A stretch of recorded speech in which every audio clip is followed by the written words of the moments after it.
ಆಜಿ ಮಸಾಲ. ಎಂತ ಅಡಿಗೆಯ ರುಚಿಯಾಗೋ ರಹಸ್ಯವು 20 ರೂಪಾಯಿ. ದರ್ಶನ್ಗೆ ಮಾಫಿ ಸಾಕ್ಷಿಯ ಟೆನ್ಷನ್ ಹೆಚ್ಚಾಗ್ತಾನೆ ಇದೆ. ಪರಪ್ಪನ ಅಗ್ರಹಾರ ಜೈಲಿನಲ್ಲಿ ನಟ ದರ್ಶನ್ ಈಗ ವಿಲವಿಲ ಅಂತಿದ್ದಾರೆ.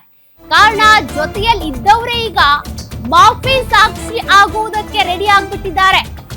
ರಾತ್ರಿ ಇಡೀ ನಿದ್ದೆ ಮಾಡದೆ ಚಿಂತೆಗೀಡಾಗಿರುವಂತ ದರ್ಶನ್ ರಾತ್ರಿ ಜೈಲು ಸಿಬ್ಬಂದಿ ಊಟ ನೀಡಿದ್ರು ಕೂಡ ಊಟ ಮಾಡಿಲ್ವಂತೆ. ದರ್ಶನ್ ಚಿಂತಾಕ್ರಾಂತರಾಗಿ ಕೂತು ಮೌನಕ್ಕೆ ಶರಣಾಗ್ಬಿಟ್ಟಿದ್ದಾರೆ. ಡಿ ಬಾಸ್ ಸಹ ಬಂದಿಗಳ ಜೊತೆಗೂ ಕೂಡ ಮಾತನಾಡಿಲ್ಲ, ಏಕಾಂಗಿಯಾಗಿ ಕೂತ್ಬಿಟ್ಟಿದ್ರಂತೆ.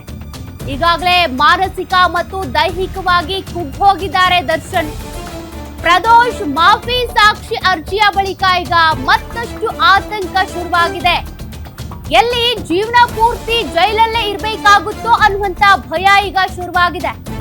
ಪತ್ನಿ ಮಗನ ಬಗ್ಗೆ ಯೋಚಿಸಿ ಬೇಸರಗೊಂಡಿರುವಂತ ದರ್ಶನ್ ಬೆಳಗ್ಗೆ ಕೆಲ ಹೊತ್ತು ಬ್ಯಾರಕ್ನಲ್ಲೇ ವಾಕ್ ಮಾಡಿದ್ದಾರಂತೆ. ದಚ್ಚು ದೇವರ ಫೋಟೋಗೆ ಕೈ ಮುಗಿದು ಕಾಫಿ ಕುಡಿದಿದ್ದಾರಂತೆ.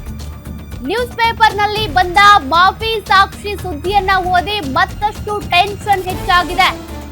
ಅವರ ಜೊತೆಯಲ್ಲೇ ಇದ್ದಂತವರು ಪ್ರದೋಷ್, ವಿನಯ್, ರವಿಶಂಕರ್ ಮೂವರು ಕೂಡ ಈಗ ಮಾಫಿ ಸಾಕ್ಷಿ ಆಗೋದಕ್ಕೆ ಮುಂದಾಗಿರೋದು.